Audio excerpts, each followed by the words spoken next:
Welcome to another Random A review. Actually, I think this should be a Cine-cool review. What's the difference? I haven't reviewed Death Note yet. Okay, so because of trying to keep things in order with the lines of the speeches and such in the shows of things, we are going to call this a Cine-cool review. We're here for one review. How's it a schedule? Well,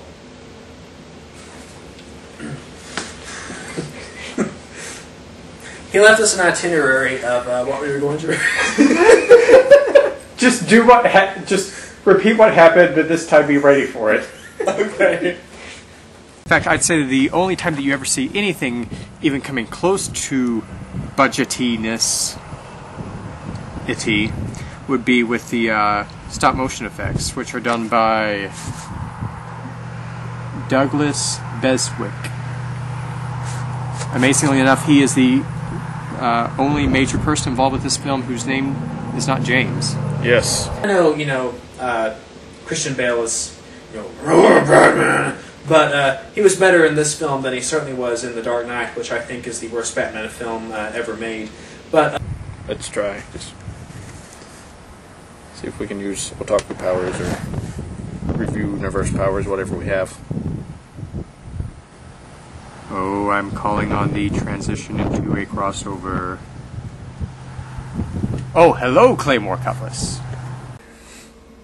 So, what effects does black kryptonite have on Superman?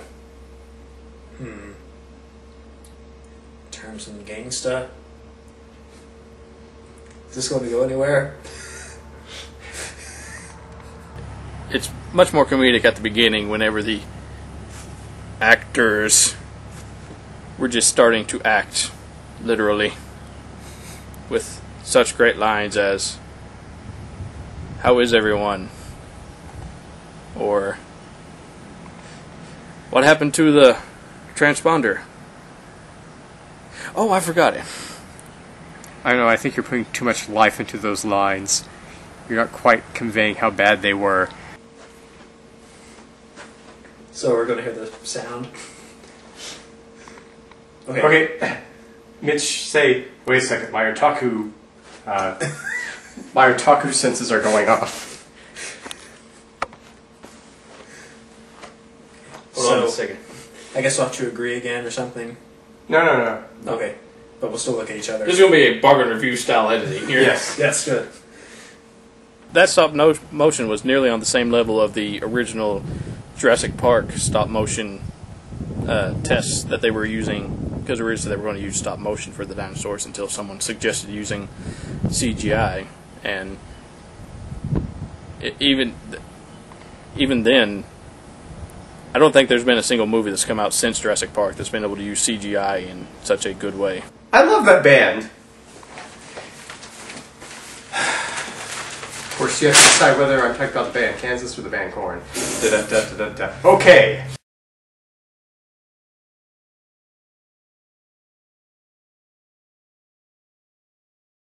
However, if you like your films to have artistic merit, then you'll only be able to watch the dinosaur scenes. When you're not doing that, you'll just have to, I don't know, pretend that you're watching an episode of Power Rangers because of those blue Billy suits. Yes. Poor Billy. He was just trying to get the spear. Or if it wants to be, something more along the lines of the Joel Schumacher Batman films, i.e. disappointing. Now you might be saying, if you've seen the film, well, it's nothing like the Joel Schumacher films or the Tim Burton films. I mean in terms of being enjoyable. You should have been able to follow that. See? He could follow it. Why can't you?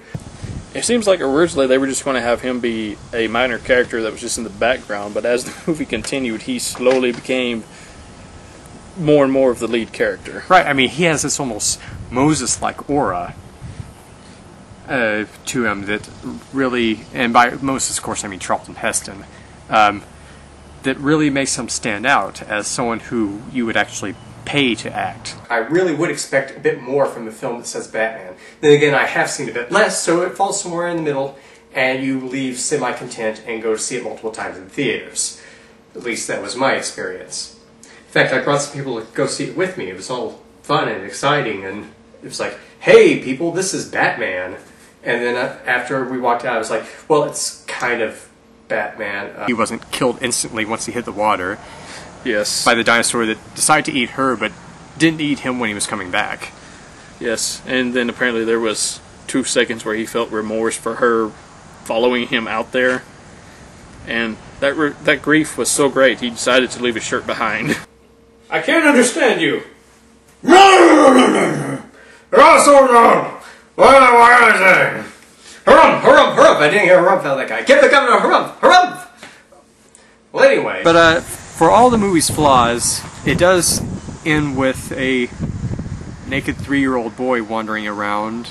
So I guess that makes it appeal to some members of the audience. The pedophilia.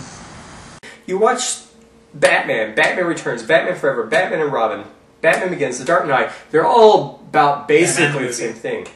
Yes, with Adam West. Batman the 1943 serial, Batman and Robin the 1949 serial. They're all essentially about the same thing. Let's see, use a 4-star scale, right? Yes.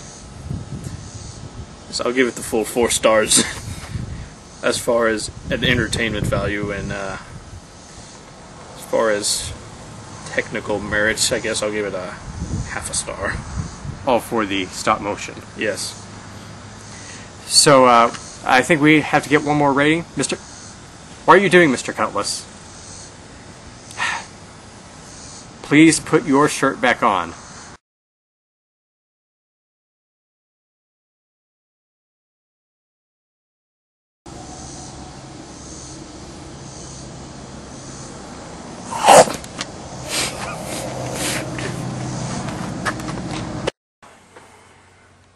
Good night. Dun dun dun dun dun dun dun dun dun dun dun dun dun dun dun.